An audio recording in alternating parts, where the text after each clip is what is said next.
This week on the Pure Garbage Podcast, myself, Lex Cunningham, and the Boston Chowder is going to be here. We're going to talk NFL, Johnny football, and whatever else comes up. Let's go.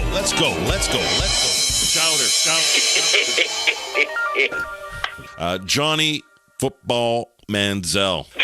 Football, I don't know about that. He goes 21 for 31 in his debut as a Montreal Alouette up here in Canada, playing, I guess, who are they? They're facing the Hamilton Tiger Cats. Johnny's ex-team. That's like Johnny being on the Cowboys and then he got traded to the Steelers, or vice versa. And then he passed for 168 yards. He had one touchdown pass, and he had 6 rushes for 29 yards. Johnny also he had 4 interceptions.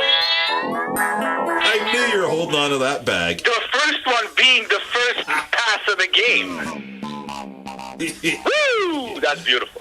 So his debut as a starting quarterback, he throws an interception. He does bounce back a little bit, and then what happens to him, Chowder? Then he gets pulled. He gets yanked. They were down 38-3 when he got yanked. He got yanked. He got pulled out of the game. So much for Johnny Manziel in his CFL debut. He's got a lot of work to do. Would you agree if he wants to make it back home to the NFL? Oh, he's got a ton of work to do. I mean, first he has to start throwing passes to his teammates.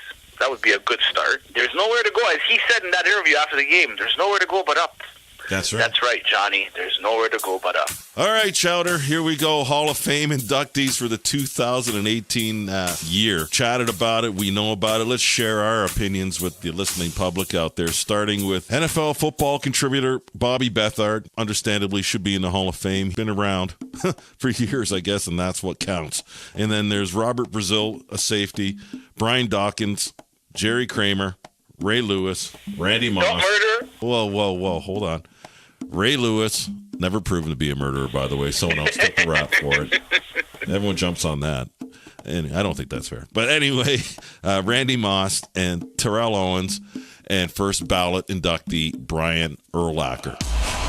Robert Brazil. Now, here we go. 6'4", 241 pounds, played for the Houston Oilers. And you know what? He played when football was a proper football game, not this crap that they're turning it into. Back when he could touch a receiver, yes. Now, he was a linebacker, 147 games straight. See, there you go. They were cut from a different cloth back then, Lexi. And you're telling me that this guy didn't play with a concussion, with a broken rib, with a twisted ankle, with a swollen knee. Oh, for sure. Sure. Now, his career stats include 13 interceptions, 14 fumbles, All-Pro 5 straight seasons, 1976 to 1980, selected to the Pro Bowl and named the NFL's All-Decade teams. Start Googling now. Brian Dawkins, 5'11", 200 pounds, out of Clemson, Philadelphia Eagles, and then the Denver Broncos. Played with the Eagles back in 96 to 2008. Great defensive back, awesome. When he played with the Eagles, I remember as a kid watching him playing with the Eagles, and you know what? Really good. Deserves to be in the Hall of Fame, in my opinion. 16 seasons, 224 games, drafted in the second round. Definitely, and he belongs in the Hall of Fame. 57-yard run against the Dolphins. I remember that. I remember it like it was yesterday. Then we got a guard. Not too many times do you have an offensive lineman being pushed into the Hall of Fame.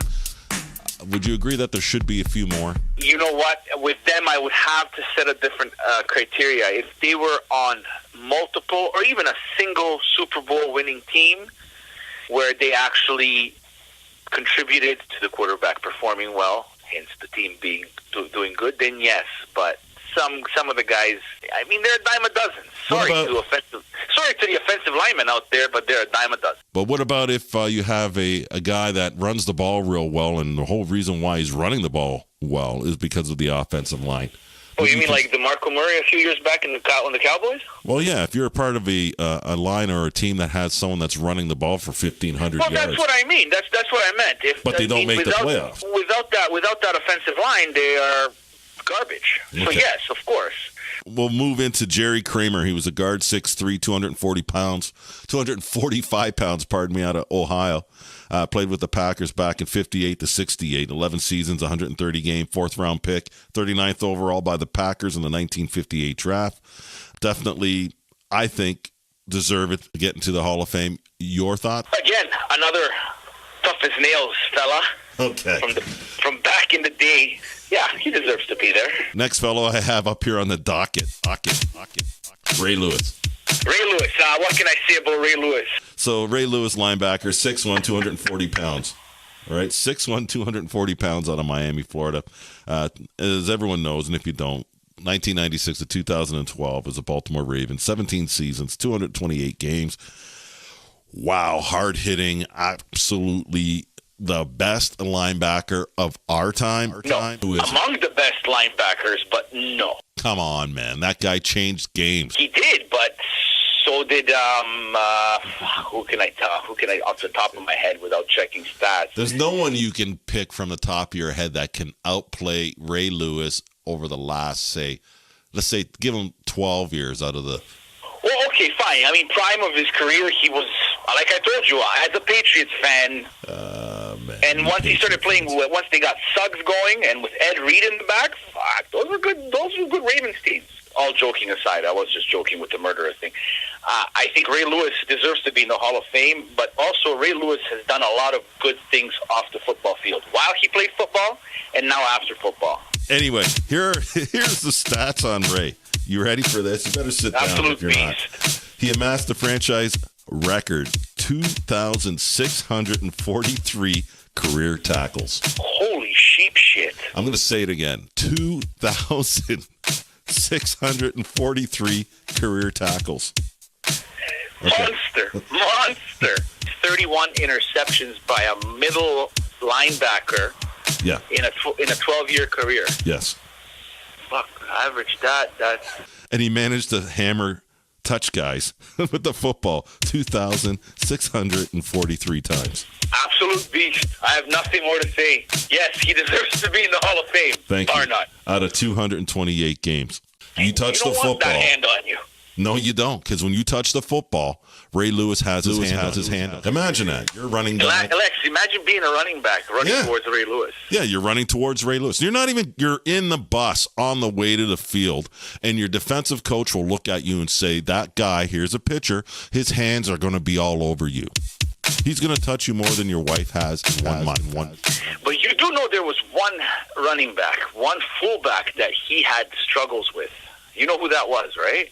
Oh, God. You better not be... Okay, go ahead. No. It's Jerome Bettis, man, the bus. He always had difficulties tackling that big boy. Because Jerome is of the same mindset as Ray Lewis. Plus, he's got the size. And he was a plug. Next guy, Randy Moss. Wide receiver. 6'4", 210 pounds out of Marshall. Played with the Vikings, the Raiders, New England Patriots, the Titans, and the 49ers. I love Randy Moss, baby. You're damn right he deserves to be there. One of the best to play the game. If not second best to Jerry Rice, I'll place him up there. Without Randy Moss, my Patriots wouldn't have had that perfect season that they had. Tom Brady wouldn't have the stats he has if he had not played with Randy Moss. And Tom Brady said it himself. 111 catches for 1,632 yards for the Vikings in 2003. And was that the season when he caught 17 touchdowns and set the rookie record? You got it. Yeah, that was that season. And yeah, it was I 23. remember that, You remember that year? That guy, he just came out of nowhere, and everybody was, who is this guy? I just can't remember. Was it Johnson or Cunningham that was throwing to him? Or was it Dante Culpepper at the time? No, I think it was Garbage Johnson. Brad Johnson. It was Garbage Johnson. Him and Rich Gannon, I would fucking shoot those guys in the head. Anyway, he led the NFL. Talking about good things now. Good things. I can't keep a straight face here. He led the NFL in touchdown receptions 5 times. 1998, 2000, 2003, 2007, and 2009. His career numbers. Are you ready? I am. All right. Career numbers include 982 catches. For 15,292 yards and 100,000. Yeah. And then listen to this. I was listening to our radio show from down south yesterday, and 2 guys arguing whether Devin Hester should be in the Hall of Fame. Stop. This guy has 900 yards, career yards catching, and now you have Randy Moss with 15,000. Come on, let's not even have this argument. Thank you. And guys are arguing all kinds of stuff, and this is only a warm-up to the final here. There's 2 things we're going to close with on this topic. And then he has 156 touchdowns, All right, also scored a touchdown on a punt return, threw 2 touchdown passes, and scored 4 times on 2-point conversions. Attaboy, Randy. All right, Chowder. Yeah, we got something out of the New York Giants. We're not talking Jets, so we both can breathe a sigh of relief and not have to open Yeah, the I window. hate the fucking Giants, if not more than the Jets. Really? But anyway. The Giants don't bother me as much as the Jets or the 2 Dolphins. fucking Super Bowl losses to fucking Eli Manning and the Giants. Yeah, I fucking hate the damn Giants. Well, tell me how you really feel, but all right, go on. You got this OBJ rumor or thing going down here. Yeah, it seems to be that the contract talks are advancing there, and that the Giants are willing to make him the highest paid wide receiver in the league. Well, good for him. Yeah, I mean, he deserves to get paid. He's a good receiver. Yeah. He's a great talent. Sure. But his quarterback is garbage. Brutal. But anyway, yeah, good for him. He gets the money, he gets paid, and then all of a sudden he starts to suck, and he ends up down there with Chucky, just like Martavius Bryant. All right, so Chucky and the Oakland Raiders. Chucky being Gruden, for those that don't know, Coach Gruden. How much is he getting paid there, Chowder? $100 million for 10 years for a head coach. So guess what? That money's guaranteed, and this fucker can't get injured. Khalil Mack, he ripped Khalil Mack last week because this guy's holding out. He's saying that I don't need him. He doesn't. I don't need him, and then he goes on top of that. He goes, if I don't start winning here, I won't take the money. He won't take $100 million from Mark Davis if he doesn't win. Well, you can't win without your best defensive player being Khalil Mack. Yeah, we'll see halfway through the season when there's a bag of money sitting in another room with his name on it, and it's time to now reach in. I don't know. All right, so that's what Chucky's doing. He's slapping another Raider. Do you think he makes it happen with that team? They're pretty good to begin with. They're not a bad club. I don't think he makes a big difference this year. They might have a winning season, unless they have another run like they did under Jack Del Rio 2 years ago. Yeah. But you know what? I believe in Chucky. Chucky is a good coach, and he can make things happen. It's entertainment. Let's see what happens down in Oakland/Vegas. It's entertainment. You know it. We like it's the show. You know, get the Raiders, get Chucky on Monday night. Wow. Everyone's watching it. But I'm going to miss him on Monday Night Football, I'll tell you the truth. Yeah. Well, him on the field making that face and looking at guys and carrying on. Everyone's tuning in for that, man. Even if you're a Colts fan. All right, Chowder. I think that's enough for tonight and this morning. Oh, by the way, Andrew Luck's a fat bastard. Andrew Luck's a fat bastard. Hey, did you hear Frank Diaz from The Last Chance U? Oh, I sure did. What a great interview, Lexi. Hats off to you, and I like Frank Diaz's taste in music. West Coast gangster rap. Yeah, the only way to go. He's a solid guy, and what a charming fellow, as well as a smart coach. Folks, if you have a chance, watch Netflix Last Chance U as in university. He's in season 3. He's the quarterback coach. I had him on the podcast a few back. And Chowder, thanks again. Lexi. Getting closer to the season, folks. Yes, sir. Yes, sir. My palms are sweaty already. Can't wait. Well, sweaty for other reasons, but no doubt. Yeah. Yeah. Thank you again, folks, for listening to the podcast.